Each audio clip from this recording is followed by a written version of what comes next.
फिर आगे एक और हमें कॉलम नज़र आ रहा है किसका, डेंसिटी का। डेंसिटी में क्या ट्रेंड नज़र आ रहा है, डेंसिटी भी इंक्रीज हो रही है। इसके पीछे भी सेम रीज़न है। तो ये हमने एक ट्रेंड देखा अल्केन्स का as we increase the series. सही है, सीरीज में हमने इसके देखा कि जैसे जैसे कार्बन चेन बढ़ रही है स्टेट भी चेंज हो रहा है, मेल्टिंग पॉइंट बॉइलिंग पॉइंट भी बढ़ रहे हैं, डेंसिटी भी बढ़ रही है। और ये सब किस वजह से हो रहा है, कार्बन चेन की वजह से और इंटरमॉलिक्यूलर फोर्स की वजह से हो रहा है। कुछ फिजिकल प्रॉपर्टीज़, अब ये चीज़ मैंने यहाँ भी लिखी है, लेकिन फिजिकल प्रॉपर्टीज़ में हमने दो ऐसे देखनी। इसमें एक है सॉल्युबिलिटी, सॉल्युबल। अब अल्केन्स क्या होते हैं, नॉन पोलर होते हैं। केमिकल बॉन्डिंग में शायद आपने पढ़ा हो, नॉन पोलर मॉलिक्यूल्स कौन से होते हैं, जो बिल्कुल जिनके पास कोई पोलैरिटी नहीं होती। मतलब अब ये कार्बन है, ये मैंने पहला वाला अल्केन बनाया है यहाँ पे, सही है। अब कार्बन एंड हाइड्रो, अब ये बिल्कुल आपको लग रहा होगा एक सिमेट्रिकल मॉलिक्यूल है, सिमेट्रिकल लग रहा है, सही है, चारों तरफ सेम चीज़ें हैं। तो ये एक क्या है, नॉन पोलर है। पोलर वो होते हैं जिनके पास कुछ ना कुछ डिफरेंट एलिमेंट साथ में लगाओ, सही है, बाकी सब सेम हो एक अलग लगाओ, उससे क्या होता है, पोलैरिटी आ जाती है, प्लस पॉजिटिव नेगेटिव पॉजिटिव। ये मैं आगे भी समझाऊंगा, सही है। लेकिन अभी आपने ये समझना है कि ये पोलैरिटी इसमें इंड्यूस हो गई। अभी ये सारे ये जो अल्केन्स थे ये सब क्या है, नॉन पोलर हैं। अब एक नॉन पोलर मॉलिक्यूल सिर्फ एक नॉन पोलर सॉल्वेंट में ही डिसॉल्व हो सकता है, सही है। नॉन पोलर जो सिमेट्रिकल हैं और जिनमें सिर्फ कार्बन और हाइड्रोजन नज़र आ रहा है आपको, सही है। आगे हम्म।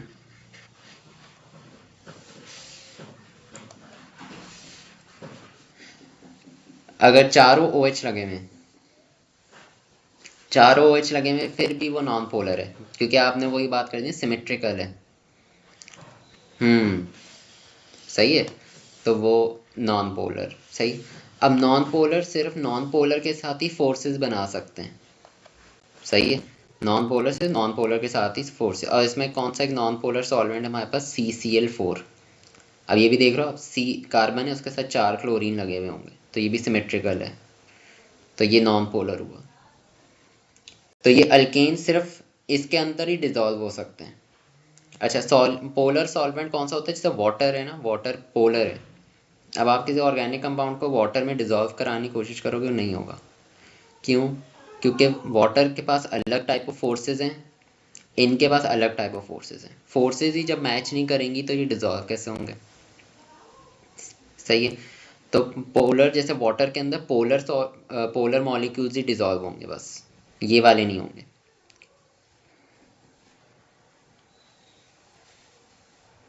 हम्म हम्म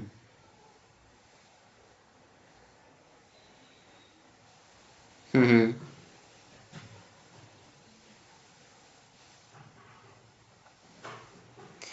हाइड्रोजन वाले में देखो, डिजॉल्व का मतलब है कि आपने इनकी फोर्सेस मैच करनी है, सही है।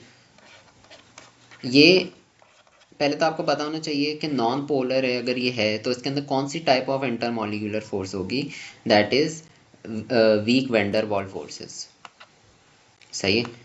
तो होगा क्या, ये सिर्फ इनके साथ फोर्सेस बना लेता है, सही। रिएक्ट, हम देखो रिएक्ट नहीं करा रहे, हम सिर्फ उसको डिजॉल्व करा रहे हैं इसके अंदर। डिजॉल्व तब होता है जब ये फोर्सेस मैच होती हों बीच की। अब आप इधर वाटर लाके बिठा दोगे, सही है, वाटर तो पोलर है, वो उसके साथ फोर्स ही नहीं बनाएगा, सही है। तो उसके अलग हाइड्रोजन बॉन्डिंग उसकी फोर्स होती है, वो जब इसके साथ फोर्स ही नहीं बनाएगा तो फिर डिजॉल्व कैसे करेगा इसको। तो ये सेम फोर्सेस जब होती हैं तो वो मैच करते हैं and then they can dissolve, सही है। तो आपने एक चीज़ ये याद रखनी कि अल्केन्स किस में डिजॉल्व होते हैं हमेशा, नॉन पोलर सॉल्वेंट्स के अंदर। सेकंड देखते हैं फिजिकल प्रॉपर्टी, बॉइलिंग पॉइंट का मैंने आपको बताया कि boiling point of straight chain alkane increases with size of molecule because number of electron increases resulting in stronger, क्या लिखा हुआ है, van der Waals forces, thus more energy required to break forces. अब मैंने क्या बताया, अल्केन्स के अंदर कौन सी फोर्स है, वेंडर वॉल फोर्स है। सही है, वेंडर वॉल, जैसे जैसे आप कार्बन चेन बढ़ाते जाओगे वेंडर वॉल बढ़ती जाएगी। क्यों? क्योंकि इलेक्ट्रॉन्स बढ़ते जा रहे हैं। आप जैसे जैसे कार्बन हाइड्रोजन ऐड कर रहे हो चेन में, इलेक्ट्रॉन्स बढ़ रहे हैं। उससे क्या होता है, क्योंकि वेंडर वॉल जो है ना वो इलेक्ट्रॉन्स के नंबर पे डिपेंड करती है। जितने आप इलेक्ट्रॉन्स बढ़ाओगे वेंडर वॉल उतनी स्ट्रॉन्गर होती जाएगी। तो जैसे जैसे चेन बढ़ रही है इलेक्ट्रॉन्स तो बढ़ेंगे, तो मोर एनर्जी अब रिक्वायर्ड होगी टू ब्रेक द फोर्सेस। समझ आई ये चीज़?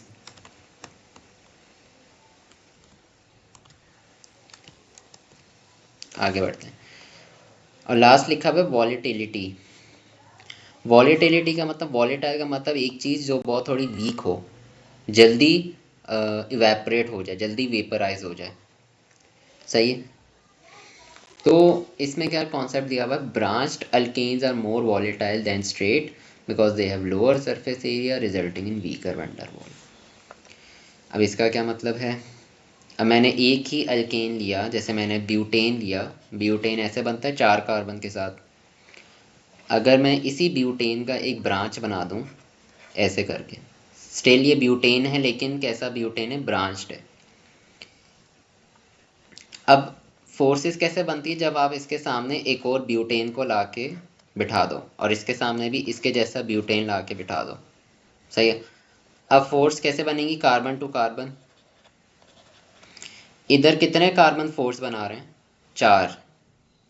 इधर कितने बनाएंगे, 3। ज़्यादा स्ट्रॉन्गर फोर्स किधर हुई, स्ट्रेट वाले में। सही है। तो अब ब्रांच में कम फोर्सेस हुई, तो इसमें से ज़्यादा वीकर यानी वॉलेटाइल कौन होगा, ब्रांच वाला। सही है। तो अब देख लो केमिकल बॉन्डिंग, मैंने इसलिए पहले भी बताया था, इतना इंपॉर्टेंट चैप्टर है ये, आपको हर चैप्टर में कहीं ना कहीं नज़र आ रहा होता है। केमिकल बॉन्डिंग कहीं ना कहीं चल रही होती है हर चैप्टर में।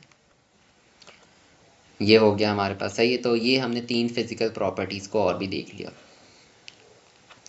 फिर एक छोटा सा कॉन्सेप्ट आता है साइक्लो अल्केन्स का। मैंने आपको बताया साइक्लो अल्केन्स इतना हम वो नहीं पढ़ेंगे, इसके कोई वो मतलब एडवांस रिएक्शंस कुछ नहीं होते। साइक्लो अल्केन्स में बस आप ये करते हो, उसको ऐसे बना दो, सर्कुलर स्ट्रक्चर में बना लेते हो। जैसे आपके पास, अब देखो मीथेन तो है एक कार्बन, इसका तो साइक्लिक नहीं बन सकता। सही है। ईथेन का भी नहीं बन सकता कि ईथेन में से 2 कार्बन होते हैं। प्रोपेन का बन सकता है।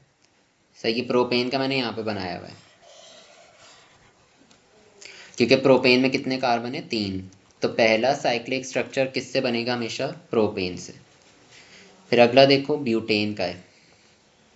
फिर इसके बाद अगर हम बनाना चाहें किसका, पेंटेन का, तो वो कुछ इस तरह से बनेगा। सही है। इस तरह से एक ट्रायंगुलर एंड स्क्वायर का मिक्सचर टाइप स्ट्रक्चर बनेगा। अब इसमें हर कार्बन के पास कितने हाइड्रोजन हैं, क्योंकि इनके पास 4 बॉन्ड होने चाहिए ना, 2 बॉन्ड इनके पूरे।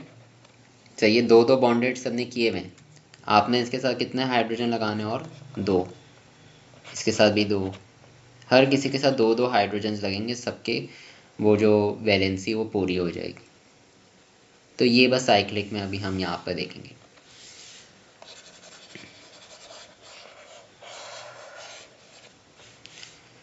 क्लियर हो गया यहाँ तक? अब आ जाते हैं रिएक्शंस पे। अल्कीन्स की पहले रिएक्टिविटी, रिएक्शन से पहले हम हर जो हम आगे पढ़ेंगे, अल्कीन्स पढ़ेंगे, फिर अल्कोहल्स, फिर कार्बोक्सिलिक एसिड, तो सबके पहले रिएक्टिविटी देखेंगे कि वो कैसे हैं, रिएक्टिव हैं या नहीं हैं, किस तरह से रिएक्ट करेंगे या नहीं करेंगे, ये सब हम पहले देखेंगे। Alkanes are generally unreactive as they are saturated and non polar. सही, हमने पहले देखा definition, alkanes are saturated hydrocarbons, ऊपर मैंने बताया था आपको।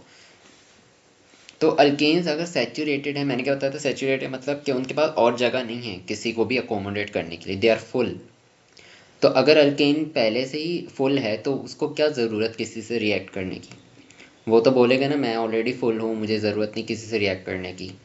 सही है, दैट इज वो जनरली अनरिएक्टिव होते हैं, हमें उनको ज़बरदस्ती रिएक्ट करवाना पड़ता है। और वो रिएक्शन भी कैसा होता है? सब्स्टिट्यूशन। हीट और यूवी लाइट, यूवी लाइट एक स्ट्रॉन्ग अल्ट्रावायलेट रेडिएशन, फिजिक्स में पढ़ा होगा, ग्रेड 10 में किया था। अब उधर आपने उधर आपने डिटेल में नहीं पढ़ा था, सही है। उसमें आपने बस ये देखा था कि Cl एक हटा, वहां से हाइड्रोजन हटाया, Cl लगा दिया, बस कहानी खत्म। यहाँ पे अब आप देखोगे अंदर की कहानी चल क्या रही है असल में। तो अल्केन्स कौन सा रिएक्शन करते हैं? सब्स्टिट्यूशन का रिएक्शन करते हैं। और किस में करते हैं? हीट और यूवी लाइट में।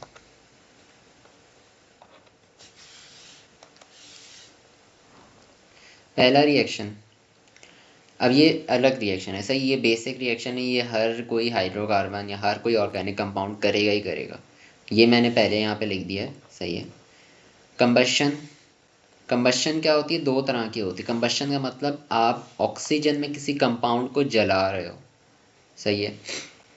कंप्लीट कंबशन होती है, इनकम्प्लीट होती है। कंप्लीट कंबशन पता होगा, एक्सेस ऑक्सीजन, यानी ऑक्सीजन आप ज़्यादा अमाउंट में यूज़ करते हो, तो उससे आप क्या बनाते हो? हमेशा ये दो चीज़ें बनती हैं, कार्बन डाइऑक्साइड और वाटर, सही है। मैंने यहाँ पे मीथेन को रिएक्ट कराया है, साथ में ऑक्सीजन, कार्बन डाइऑक्साइड और वाटर बन रहे हैं।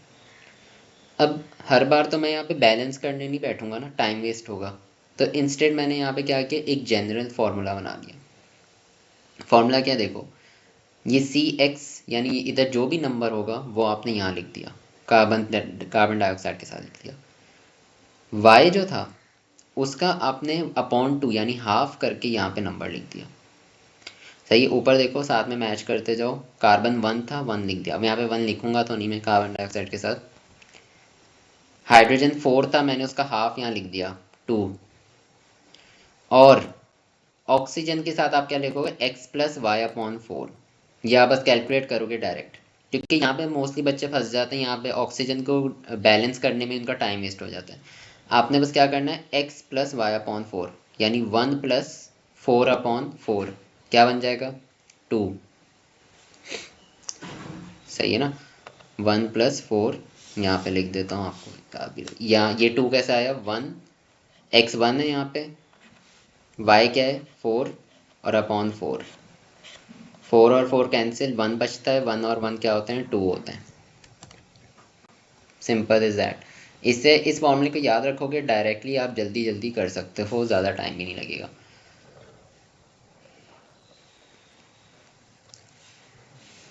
हाँ, ये सिर्फ कंबशन का है, और वो भी कौन सी कंबशन? कंप्लीट कंबशन है, और उसमें भी कौन से? सिर्फ हाइड्रोकार्बन, यानी अल्केन्स एंड अल्कीन्स।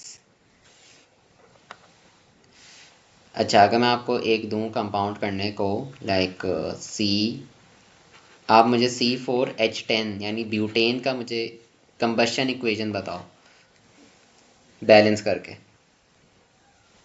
सही है। यही बस फॉर्मूला यूज़ करना है आपने, पूरी बस मुझे इक्वेशन बताओ मोल्स के साथ क्या क्या बन रही है।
नहीं नहीं, आ सकता है, 0.5 में मोस्टली आता है। ऑक्सीजन का कह रहे हो ना आप? ऑक्सीजन का 0.5 में आता है, तभी तो स्टूडेंट्स फंस जाते हैं यहाँ पे।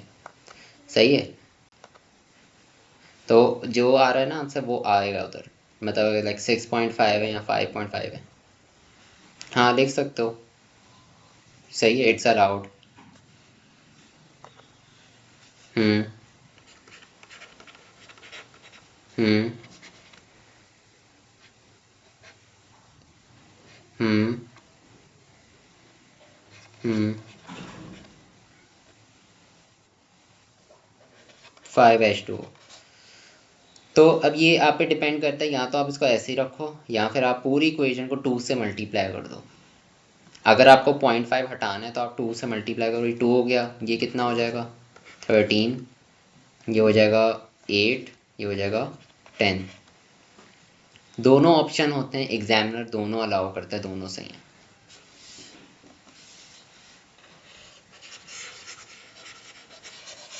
आगे बढ़ते हैं। इनकम्प्लीट कंबशन कौन सी है? Limited supply of oxygen. सही है। अब इसमें आप कितने ऑक्सीजन तो ले रहे हो, लिमिटेड सप्लाई में ले रहे हो, लेकिन अब फिर इसमें क्या होगा, कार्बन डाइऑक्साइड नहीं बनेगी, क्या बनेगा, कार्बन मोनोऑक्साइड बनेगी। सही है। और वाटर तो दोनों में ही बन रहा है, यहाँ तो कार्बन मोनोऑक्साइड बनेगी, या फिर साथ में क्या बनेगा, कार्बन बनेगा, जिसको हम क्या कहते हैं, सूट। बस ये दो चीज़ें यहाँ बन रही होती हैं। पहला हमने अल्कीन्स का पहला रिएक्शन देखा, जो अल्कीन्स भी करते हैं, हर कोई करता है, दैट इज कंबशन। दूसरे रिएक्शन पे आने से पहले कुछ चीज़ें हम यहाँ डिस्कस कर रहे हैं। एक कॉलम देखो क्या लिखा हुआ है, टाइप ऑफ रिएक्शन, एक के नाम लिखा हुआ है name of mechanism. Type of reaction का मतलब होता है कि रिएक्शन में जनरली क्या हो रहा है। सही है, सब्स्टिट्यूशन हो रही है किसी की, एडिशन हो रही है किसी की, एलिमिनेशन, एलिमिनेशन मतलब किसी एलिमेंट को बाहर निकाल देना, एलिमिनेट कर देना उसमें से। हाइड्रोलिसिस का मतलब होता है किसी कंपाउंड को वाटर के ज़रिए, लाइसिस का मतलब होता है तोड़ना, ब्रेक डाउन करना। हाइड्रो वाटर, वाटर के ज़रिए किसी को ब्रेक डाउन करना। सही है। ऑक्सीडेशन का मतलब होता है ऑक्सीडाइज, किसी में ऑक्सीजन ऐड करना। ये सारे कंपाउंड, ये टाइप ऑफ रिएक्शन आहिस्ते आहिस्ते डिस्कस करेंगे जैसे ऑर्गेनिक बढ़ेगी, लेकिन आपको पहले इनका डिफरेंस पता होना चाहिए। पेपर में पूछा जाता है what is type of reaction, या फिर पेपर में एग्जामिनर पूछा नेम ऑफ मैकेनिज्म, तो बच्चे को पता होना चाहिए दोनों में डिफरेंस क्या है। नेम ऑफ मैकेनिज्म होता है पूरा नाम, पूरा आप पूरी डिटेल बताओ कि पूरे रिएक्शन में सब्स्टिट्यूशन हो रही है, कौन सब्स्टिट्यूट कर रहा है, एडिशन हो रही है, कौन एडिशन कर रहा है, किसकी एडिशन हो रही है। सही है। तो हम यहाँ पे 5 टाइप ऑफ मैकेनिज्म्स पढ़ते हैं पूरे AS A2 मिला के दोनों में। पहला होता है फ्री रेडिकल सब्स्टिट्यूशन, जो आज हम पढ़ेंगे। दूसरा क्या क्या लिखा हुआ है, electrophilic addition, then nucleophilic substitution, nucleophilic addition, electrophilic substitution. ये ऊपर के 4 आपने इस अपने AS में पढ़ने हैं, और ये जो फिफ्थ है, ये A2 में पढ़ोगे जाके।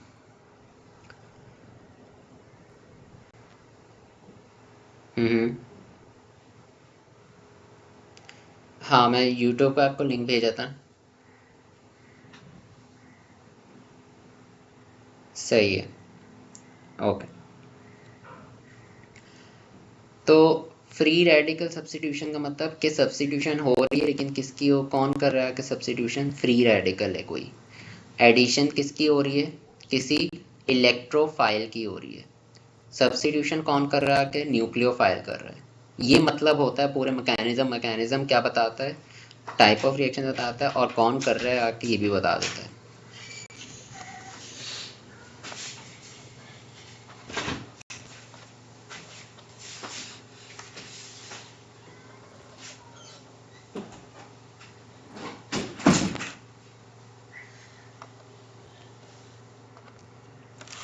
स्टार्ट करते हैं।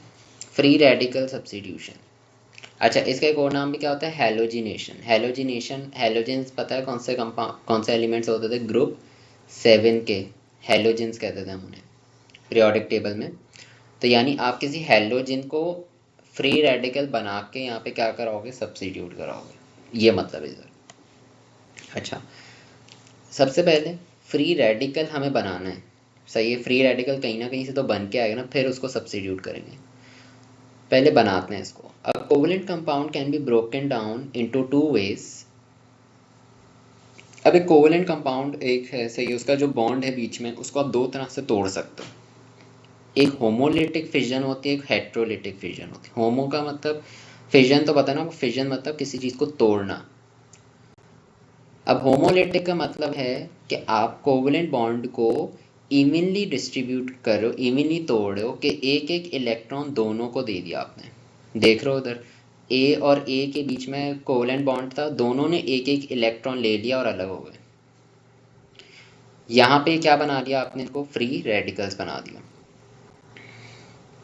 फ्री रेडिकल्स का मतलब ये होते हैं कि ये ऐसे बस घूम रहे होते हैं इधर उधर, और ये बहुत रिएक्टिव होते हैं। इनको बस कहीं ना कहीं से क्या करनी होती है, बॉन्डिंग दोबारा करनी होती है, सही है। किसी को भी हटा के खुद लग जाते हैं, ये इतने स्ट्रांग होते हैं। दूसरा क्या है, हेट्रोलिटिक। हेट्रोलिटिक उल्टा होता है, कोवलेंट बॉन्ड को ऐसे ब्रेक करते हो कि ए दोनों इलेक्ट्रॉन किसी एक के पास चले जाते हैं और अगले के पास कोई भी नहीं जाता। देख रहे हो इसमें ए और बी था, आपने क्या किया, दोनों इलेक्ट्रॉन किसको दे दिए, बी को दे दिए। तो ये कैटाइन बन गया, क्योंकि इसके आपने दो इलेक्ट्रॉन नहीं दिया आपने इसको, और उसको आपने एनाइन बना दिया क्योंकि आपने दोनों इलेक्ट्रॉन उसको दे दिया।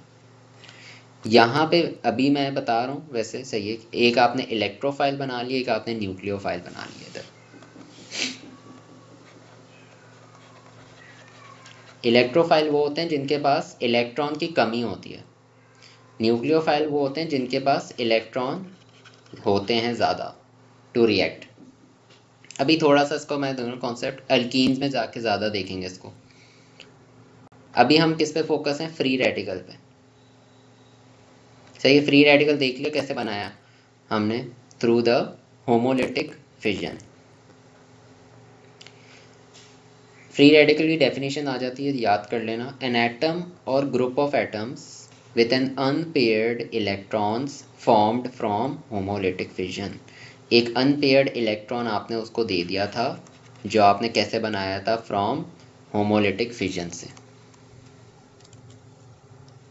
कंडीशन रीजेंट्स, अब हर रिएक्शन में हमें कंडीशन रीजेंट्स याद रखने हैं। बहुत हर रिएक्शन में बहुत सारे रिएक्शन पढ़ेंगे आगे, सब में आपको कंडीशन रीजेंट्स नज़र आ रहा होगा। कंडीशंस अपने फ्री रेडिकल सब्स्टिट्यूशन में क्या है, प्रेजेंस ऑफ यूवी लाइट होना ज़रूरी है, क्योंकि यूवी लाइट के थ्रू ही तो आप तोड़ोगे इसको, सही है। और रीजेंट्स क्लोरीन गैस या ब्रोमीन गैस, दोनों आपको पता ना हेलोजेंस हैं, तो हेलोजिनेशन कर रहे थे हम बेसिकली इधर।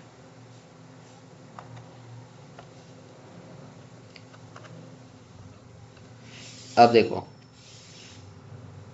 ये इक्वेशन आप पढ़ के आए हो अपने ओ लेवल्स में। सिर्फ क्या हो रहा है, CH4 था, Cl2 साथ में लिया, यूवी लाइट ऊपर लिखी, एक हाइड्रोजन रिप्लेस करके Cl लगा दिया, और वो हाइड्रोजन उसके साथ रिएक्ट होके क्या बना लिया उसने, क्लोरीन के साथ HCl बना लिया, सही है। ये याद है, ये बेसिक, ये आप ओ लेवल में बस आपने ये पढ़ी थी, उसके बाद आप लोगों ने छोड़ दिया था। अब इसके पीछे की कहानी देखते हैं, बैक ऑफ द सिस्टम हो क्या रहा था। सबसे पहले, अच्छा, तीन तरह के स्टेप्स होते हैं मैकेनिज्म में, इस फ्री रेडिकल में। सबसे पहला स्टेप का नाम होता है इनिशिएशन स्टेप। आपने क्या करना है, रेडिकल्स बनाना है इसके अंदर। The reaction is initiated by homolytic fission on chlorine molecule in presence of UV light forming free radicals. आपने क्या करना है, फ्री रेडिकल्स बनाने, यूवी लाइट के थ्रू इसको तोड़ोगे बीच में से, और एक एक इलेक्ट्रॉन आप क्या कर रहे हो, दोनों को दे देते हो। अच्छा, इसमें एक चीज़ ये कि एरोज आपने किस तरह से बनाने, हाफ एरोज बनाओ ऐसे करके, सही है, ऐसे और ऐसे। हाफ एरोज बनाने का क्या मकसद है, बिकॉज एक एक इलेक्ट्रॉन दोनों के पास जा रहा है, that is half arrows. Marks cut हो जाते हैं अगर आपके पास आ जाए ना एरोज। वैसे तो ज़्यादा एरोज वाला नहीं आता इसके अंदर, ज़्यादातर आगे वाले जो हमने बाकी के पढ़े थे ना मैकेनिज्म के नाम, उनमें ज़्यादा इंपॉर्टेंट होता है एरोज का कॉन्सेप्ट। इसमें इतना नहीं होता, इसमें बस ज़्यादातर वो पूछता है कि क्या मैकेनिज्म है। वो हम मैं जब आपको स्ट्रक्चर्ड क्वेश्चंस कराऊंगा तो आपको उसमें समझ आएगी। सही। इसमें बस आपने क्या किया, क्लोरीन लिया मॉलिक्यूल Cl2, यूवी लाइट से उसको तोड़ा और 2 रेडिकल बना दिए।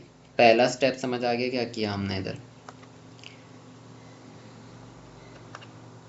अब दूसरा स्टेप देखना है, इसका नाम क्या है, प्रोपगेशन स्टेप। प्रोपगेशन स्टेप में क्या हो रहा है, the free radicals attack the alkane molecules leading to a chain reaction. अब मैंने क्या बताया था, फ्री रेडिकल पागल सा होता है ना, इसको बस जल्दी से कहीं ना कहीं क्या करना होता है, कहीं ना कहीं सब्सिट्यूट होना है, किसी को भी हटा देगा खुद सब्सिट्यूट हो जाएगा। सही है, इसको बस चाहिए कोई ना कोई। ये क्या करेगा, CH4 वाला आपके पास अल्केन था, इसने क्या किया, इसमें से एक हाइड्रोजन इसका छीन लिया इससे। सही है, CH4 ऐसे होता है, ये हाइड्रोजन था और ये रेडिकल ये लगा हुआ। इसने क्या किया, इस हाइड्रोजन को छीन लिया इससे, इसको ब्रेक डाउन करके अपने साथ मिला लिया और क्या बना दिया यहाँ पे, HCl बना दिया। और इसमें भी सेम काम हुआ कि इन्होंने एक इलेक्ट्रॉन इसके पास चला गया, इसका एक इलेक्ट्रॉन कार्बन के पास चला गया। अब वही काम हुआ, आपने क्या किया बेसिकली, इधर दोबारा से रेडिकल बना दिया। सही है, CH3 क्या रह गया, CH3 को तो आपने अकेला छोड़ दिया ना, उसका एक हाइड्रोजन निकाल के, वो अब बन गया रेडिकल। वो जो दूसरा Cl वाला रेडिकल था वो अब सही हो गया, रिएक्टेड होके वो एक कंपाउंड बन गया बेसिक HCl। अब ये रिएक्टिव हो गया, अब ये घूमेगा इधर उधर। सही है, ये क्या करेगा, इसको नज़र आया Cl2, इसने कहा तुम मुझे एक क्लोरीन दे दो तोड़ के। सही है, अब इसने क्या किया, CH3 के रेडिकल ने क्या किया, इसका ये एक क्लोरीन मॉलिक्यूल तोड़ के अपने पास देखो क्या करवा लिया, अटैच कर लिया। और यहाँ से अब आपने दोबारा वही काम किया, तोड़ा तो दोबारा से क्लोरीन का रेडिकल आ गया। सही है, समझ आ रहा है ये।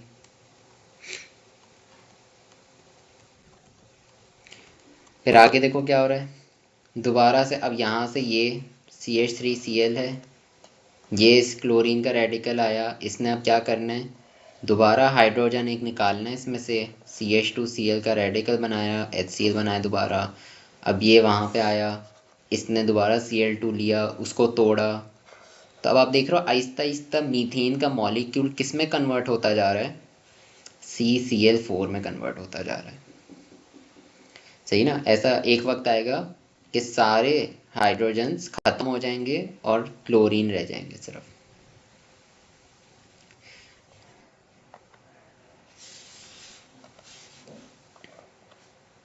This is a chain reaction, कि ये अब रिएक्शन हमें नहीं पता कब रुकेगा। सही है, हम इसमें एस्टिमेट नहीं कर सकते कि ये रिएक्शन कब जाके रुकेगा, कब ख़त्म होगा।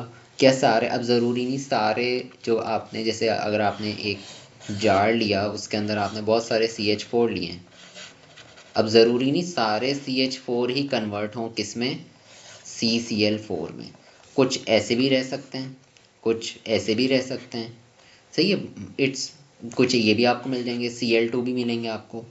तो हम अंदाज़ा नहीं लगा सकते, वी आर नॉट श्योर कि इसके अंदर कौन कौन से मॉलिक्यूल्स कितने कितनी तादाद में होंगे। सही, बिल्कुल एक रैंडम रिएक्शन होता है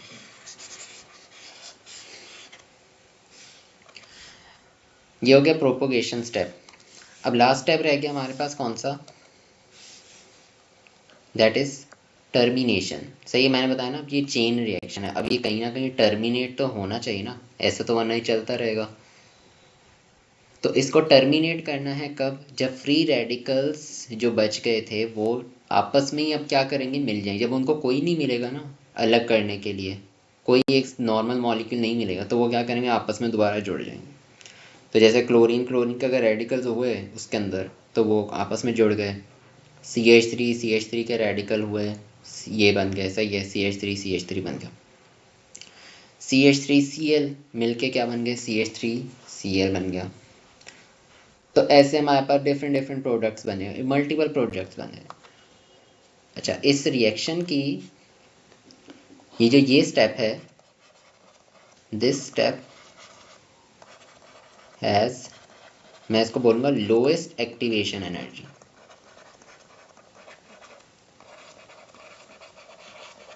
सही है, इस स्टेप के पास क्या है, लोएस्ट एक्टिवेशन एनर्जी है, मतलब इसको सबसे कम एनर्जी चाहिए होती है।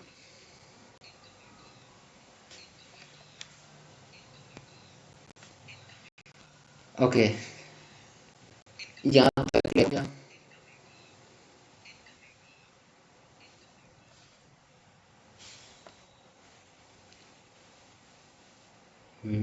सॉरी, आपकी आवाज़ नहीं आ रही थी। हाँ हाँ, आ रही है। लोएस्ट एक्टिव, देखो यूवी लाइट से आपको एक्टिवेशन एनर्जी मिली थी शुरू में, उसमें सबसे ज़्यादा एक्टिवेशन एनर्जी चाहिए थी, क्योंकि आप क्या कर रहे थे, तोड़ रहे थे। किसी भी कोवलेंट बॉन्ड को तोड़ने के लिए you need a lot of energy. सही है, प्रोपगेशन में भी एनर्जी चाहिए थी, क्योंकि आप चेन रिएक्शन आपको स्टार्ट करना था। इसमें आपको क्या करना है, सिर्फ जोड़ना ही तो है।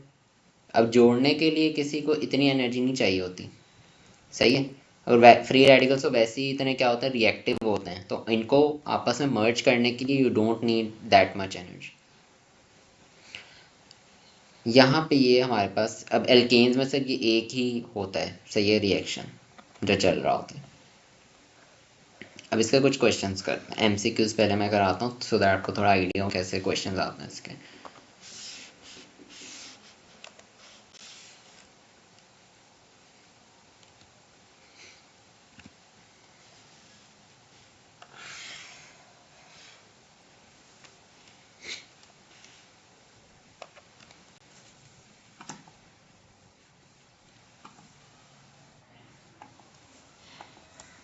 ओके, सही है, आप आ जाओ।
चलिए ठीक है, चलिए ठीक है, मैं क्लास ले लूँगा, कोशिश करूँगा क्लास आज हो जाए, क्योंकि रयान की क्लास मैंने ले ली थी, लेकिन रिकॉर्डिंग में वैसे ही करता हूँ। स्टूडेंट्स, अब एक लेक्चर मैंने पढ़ा दिया, वो याद तो नहीं रहेगा स्टूडेंट को, अगर उसे दोबारा रिवाइज करना है तो इंस्टेड कि मैं उसे रिवाइज करूँ, मैं रिकॉर्डिंग कर लेता हूँ, सो दैट जब भी उसको कोई टॉपिक रिवाइज करना हो वो रिकॉर्डिंग देख लेता है। तो रिकॉर्डिंग भी मैं भेज दूँगा, सही है, वो भी अब्दुल्ला देख ले, वैसे मैं ग्रुप में ही भेज दूँगा रिकॉर्डिंग भी, तो वो भी अब्दुल्ला देख ले, क्लास भी मैं ले लूँगा उसकी।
हाँ आवाज़ आ रही है।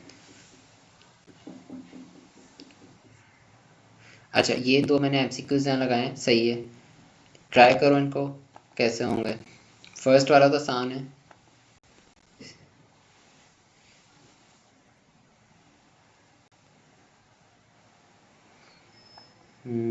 क्लास हमने स्टार्ट कब की थी?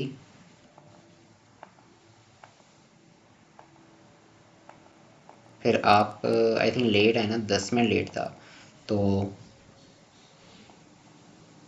सही है। हम इसको कर लेते हैं 1 आवर। एक हमारी जो क्लास होगी ना वीक की, वो होगी 1 आवर 30 मिनट्स की। दो क्लासेस जो होंगी वो कितने की होंगी? 1 आवर की। और फिर एक जो क्लास होगी वो संडे को होगी 1 आवर की एक और। तो आज हम ये कर लेते हैं, इसको 1 आवर की कर लेते हैं, सही है। क्योंकि अब्दुल्ला की भी क्लास मैं सोचा था दोबारा लूँ, रिकॉर्डिंग भी उसको भेज दूँगा, साथ में आपके चले ना फिर वो की। बस ये दो एमसीक्यूज कर लो फिर हम क्लास एंड कर लेते हैं।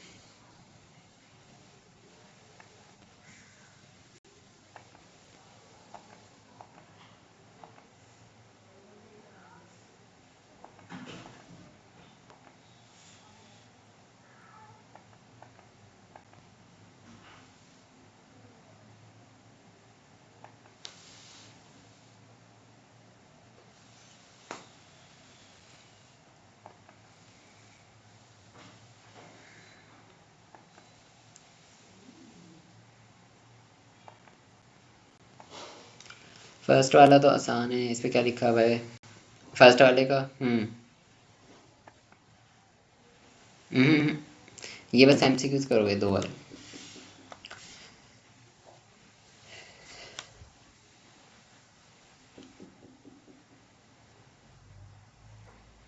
हम्म हम्म सही है। अल्केन्स क्या करेंगे, हमेशा फ्री रेडिकल सब्स्टिट्यूशन करेंगे।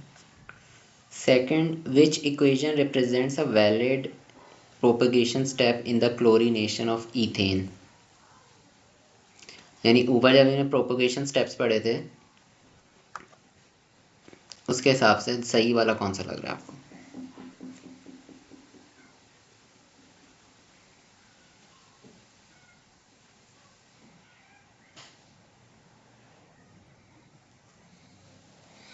ए और डी सही है। ए क्यों नहीं लग रहा?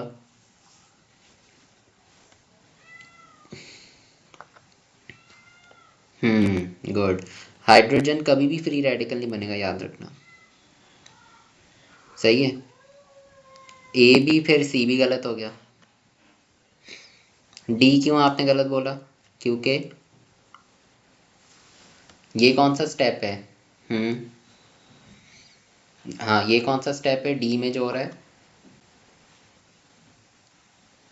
That was your termination step, जिसमें दोनों मर्ज हो रहे हैं ना, दोनों रेडिकल्स मर्ज हो रहे हैं। तो फिर हमारे पास एक ही ऑप्शन रह गया। बी में देख लो, रेडिकल आया, उसने क्या किया, हाइड्रोजन इसमें से निकाला और खुद उसके साथ मैच कर लिया। ये हमारे पास सही ऑप्शन। नेक्स्ट क्लास में हम, दैट इज़ ऑन थर्सडे, इन्हीं क्वेश्चंस को करेंगे एल्केन्स के, और फिर एल्केन्स भी स्टार्ट कर लेंगे। ओके, खुदा हाफिज़।